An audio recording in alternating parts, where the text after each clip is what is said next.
चांद का जमीन से टकराना तो दूर की बात है, इसका सिर्फ करीब आना ही जमीन पर ऐसी तबाही मचा डालेगा कि इस तबाही के आगे दुनिया के टोटल न्यूक्लियर वेपन से होने वाली तबाही भी फीकी पड़ जाएगी। फैक्ट्स अप ऑफिशियल की इस नई वीडियो में खुशामदीद। पहले आधे साल में तो जो भी हुआ सो हुआ, लेकिन आने वाला आधा साल भी किसी कयामत से कम नहीं है। एक वक्त ऐसा आएगा जब टाइडल फोर्स की वजह से फैलने वाली समंदर की लहरें अपनी मैक्सिमम लिमिट तक पहुंच जाएंगी। अभी तक तो चांद के खिंचाव को समंदर अब्जॉर्ब कर रहा था, लेकिन चांद के मजीद करीब बढ़ने से बात हद से ज्यादा बढ़ चुकी होगी। समंदर के बजाय जमीन अब बजाते खुद इस खिंचाव को महसूस करने लगेगी, जिससे जमीन की टेक्टोनिक प्लेट्स हरकत में आएंगी और फिर जमीन पर आएंगे भयानक से भी भयानक अर्थक्वेक्स।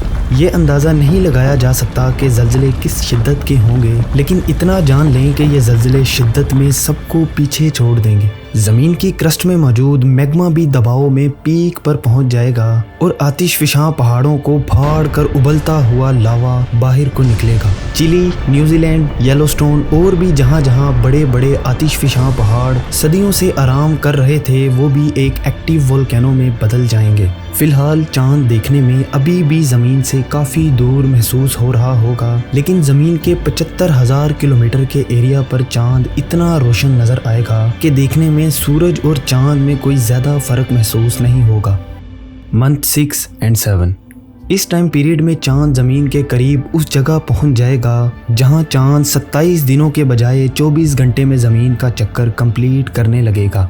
अब चूंकि ज़मीन भी 24 घंटे में अपना चक्कर पूरा करती है, जिस वजह से दिन और रात आते हैं, इसीलिए चांद और ज़मीन अब दोनों बराबर ही रोटेट करने लगेंगे और सिर्फ रात को आने वाला चांद अब दिन में भी एक ही जगह आसमान में फिक्स खड़ा नजर आएगा, वो भी सिर्फ आधी ज़मीन पर ही। चांद के एक ही जगह फ्रीज होने की वजह से टाइड्स भी फ्रीज हो जाएंगी। आधी दुनिया अरबों टन पानी में डूबी रहेगी और आधी बिल्कुल खुश्क हो जाएगी।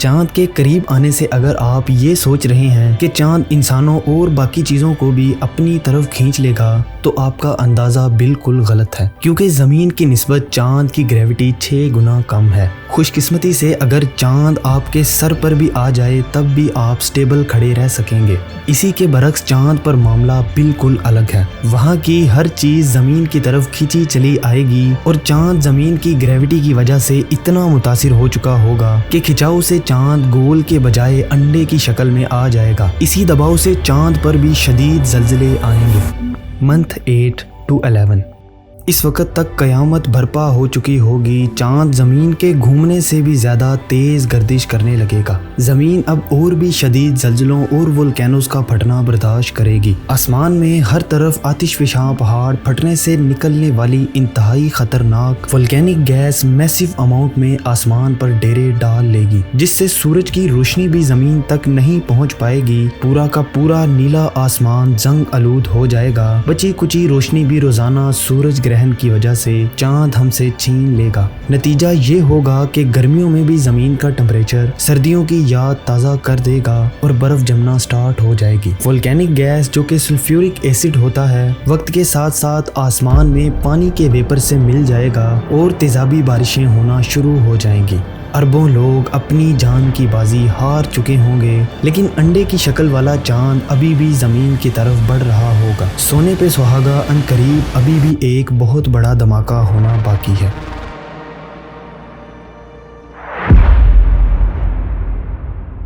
मंथ 12 आखिरकार साल के एंड में चांद जमीन की इस हद तक करीब पहुंच जाएगा जिस पॉइंट पर जमीन की ग्रेविटी चांद की अपनी ग्रेविटी से भी ज्यादा हो चुकी होगी।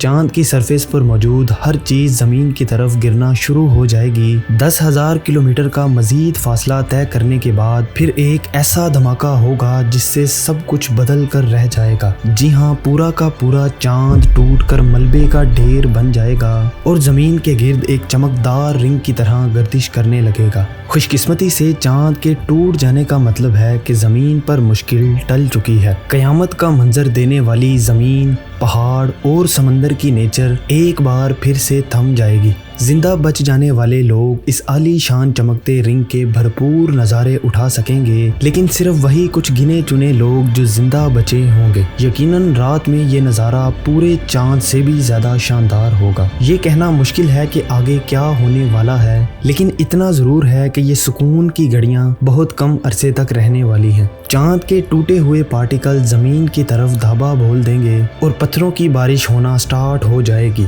इस फ्रिक्शन से जमीन दोबारा एक आग के गोले की तरह गर्म हो जाएगी, और अगर ऐसा ना हुआ तो जमीन पर मौजूद काले बादल कई सालों तक सूरज की रोशनी रोक कर जमीन को पूरी तरह ठंड से जमा देंगे। A new month.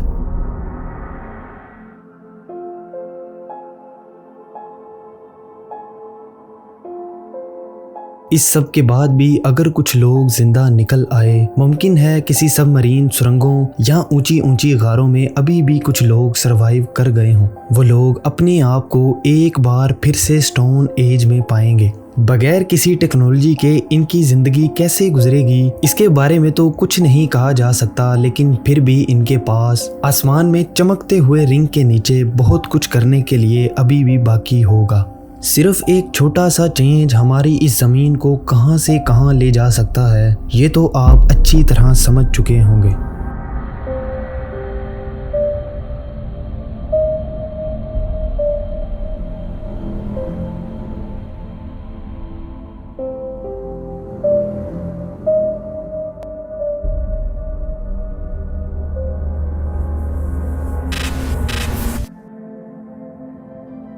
उम्मीद है ये वीडियो भी आपको बेहद पसंद आई होगी। आपकी सपोर्ट का तहे दिल से शुक्रिया। मिलते हैं दोबारा एक ऐसी ही इंटरेस्टिंग वीडियो में।